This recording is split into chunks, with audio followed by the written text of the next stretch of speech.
कि अगर इस तरह हमारा धर्म नष्ट हो जाएगा तो फिर उसमें मीन भगवान पर ये फैसला किया था उस पर भी बोले, उसका भी विचार करेंगे, इस पर भी चर्चा करेंगे। था दूसरे मेरा सेक्रेटरी साहब से निवेदन है कि जो मेन पॉइंट के जो बिंदु को खोलता है, जैसे कि अभी बताया भाई साहब ने, लड़का लड़की, अगर इन पर कोई भी दोषी पाया गया तो समाज उस पर प्रश्न यानी एक्शन ले सकता है। ऐसे बिंदुओं को भी आप नोट कर लें, जो आगे जब कमेटी बनेगी तो उसका निस्तारण किया जाए। दूसरी बात यह है बंधुओं, कोई भी पीड़ित पक्ष यदि अपील करेगा यहाँ तो उस अपील को लेने के भी अध्यक्ष साहब की जिम्मेदारी है, उसको भी लिया जाएगा। पीड़ित पक्ष को आकर के अपनी अपील दे सकता है, ये नहीं उसे माइक खोल दिया जाएगा, उसका धक्का दे दिया जाएगा। समाज में उसका निस्तारण करेगा, उसको बेल लगाएगा। इसलिए मेरा सेक्रेटरी साहब से निवेदन है, ऐसे बिंदुओं को भी लेख में लिख लिया जाए जो आगे कमेटी उसका फैसला करे। धन्यवाद। आगे बढ़ता है रामन जी बताएं।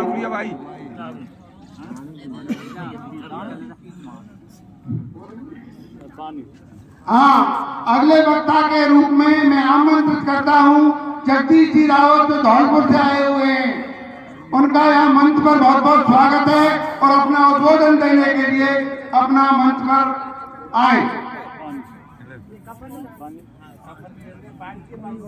हाँ अरे भाई जगदीश जी जल्दी से जल्दी मंच पे आए। और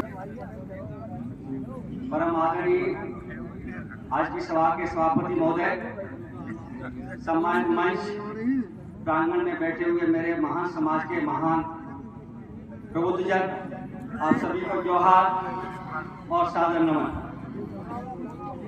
समय सीमा है,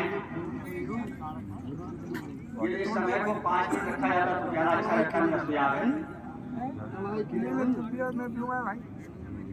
देखिए आज का जो महापंचायत आयोजकों ने किया उसके बिंदु पैम्फलेट में दिए हुए हैं और उन बिंदुओं से पर लगभग हम कई जगह इसकी सहमति दे चुके हैं।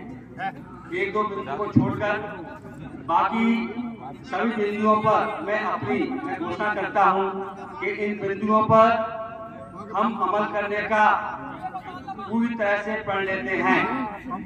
दूसरी बात, हम अपने क्षेत्र के अंतर्गत 9 मार्च को हमने भी मीटिंग रखी है सरमथरा बाड़ी में, वहां पर भी हम प्रयास करेंगे इन बिंदुओं पर हम अपने उस भाइयों के साथ में मिलकर और इस पर निर्णय करें, ठोस निर्णय करें। पहली बात तो ये। अब मैं चूंकि इसमें बहुत सारे बिंदु हैं और मैं ज्यादा 2 बिंदुओं पर मैं बात करना चाहूंगा। पहला बिंदु मैं लेना चाहता हूं नशा। इस नशे ने हमारे समाज को खोखला कर दिया है। आप आए दिन सुनते रहते होंगे कहीं दुर्घटना हो जाती है और इस नशे से हमारे बहुत से घरों के चिराग अल्प समय में बुझ जाते हैं, जिससे बहुत कुछ उम्मीद होती है माता पिता को, समाज को, और वो हमारी बेटियां और बहनें असमय विधवा हो जाती हैं। हर बच्चा, उनका बेटा और परिवार रोटी तक के लिए मोहताज हो जाते हैं। इसलिए मेरा ये कहना है कि इस नशे से कुछ भी हासिल नहीं होता सिवाय समाज में बदनामी और समाज के अंतर्गत इसके अलावा मौत।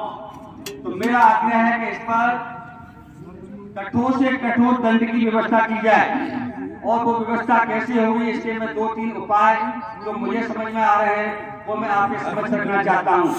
पहला उपाय यह है कि गांव के अंतर्गत जो भी गैर कानूनी शराब की दुकान है या कोई भी किसी भी तरह का इस तरह का नशे का कारोबार किया जाता है उसको पूरी तरह से बंद कराया जाए।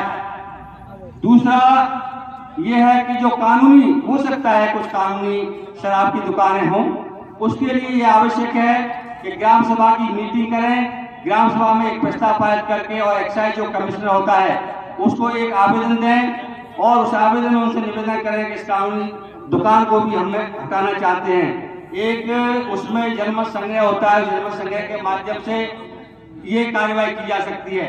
दूसरी बात यह है कि यदि कोई भी व्यक्ति शराब के नशे में या किसी भी नशे में चौपाल पर आता है, पूर्णतः प्रतिपद उस पर जो है दंड की प्रक्रिया समाज द्वारा तय करनी चाहिए।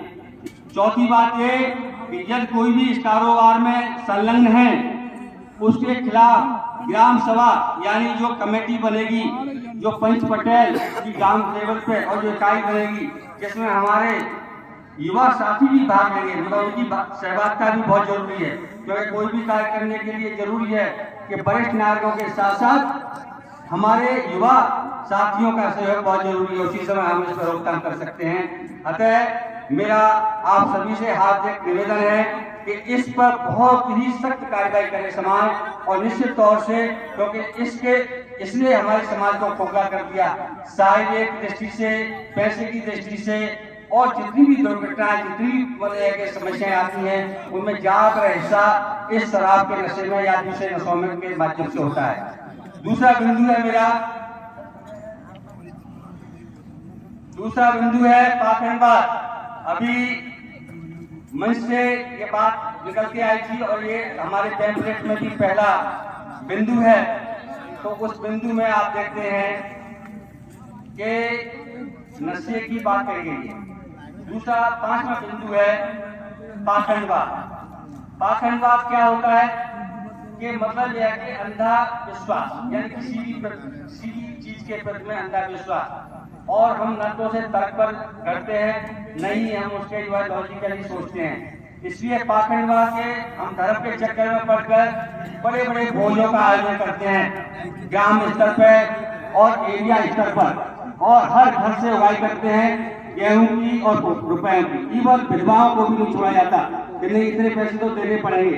तो मैं समझता हूँ कि इस तरह के सामूहिक जो भोज का आयोजन किया जाता है, गर्मियों में विशेषकर ज्यादा होता है, इसको बंद कर किया जाए, और इसके स्थान पर यदि आप एक ग्राम स्तर पर कोई फंड बना सकें छोटी छोटी उगाई करके, तो उसके माध्यम से हम जो है एक लाइब्रेरी की स्थापना कर सकते हैं। हम उसके माध्यम से हम अपने बच्चों को प्रतिभा सम्मान समारोह कर सकते हैं, और उसके माध्यम से हम उन विधवाओं को की पेंशन के तौर पर, यानी जो गरीब हैं, जो अपना घर चलाने में मजबूर हो रही है, उनको भी हम दे सकते हैं। देखिए, समाज एक तालाब की तरह है जिसमें पानी उसका स्थिर होते हुए भी ऐसा लगता है कि ये इसमें कोई हलचल नहीं हो रही, लेकिन समय समय पर क्या होता है, उसमें गंदगी भरी रहती है। इसलिए उस गंदगी को साफ करने के बाद ही तालाब स्वच्छ रह सकता है। वही मनोविज्ञान हमारे समाज पर लागू होता है कि इस समाज में हम लोग कुछ कुरीतियों को दूर करने का प्रयास करते हैं कि लेकिन नई नई कुरीतियां उसमें प्रवेश कर जाती हैं। जैसे हमारे भाई लोग जब रिटायरमेंट होकर आते हैं, बैंड बाजे के साथ में शहर से कस्बे से लेकर चलते हैं, नाचते गाते हो, और जो है मतलब अनर्गल गीतों के साथ में, मतलब एक नई कुरीति और डीजे के साथ। इसका क्या वो कोई जंग लड़के आ रहे हैं, जीत के आ रहे हैं, या फिर वो एवरेस्ट की फतह जीत के आ रहे हैं? मैं समझता हूं कि उनका सम्मान जरूर होना चाहिए, लेकिन चौपाल पर एक फूल माला के साथ सम्मान करें, और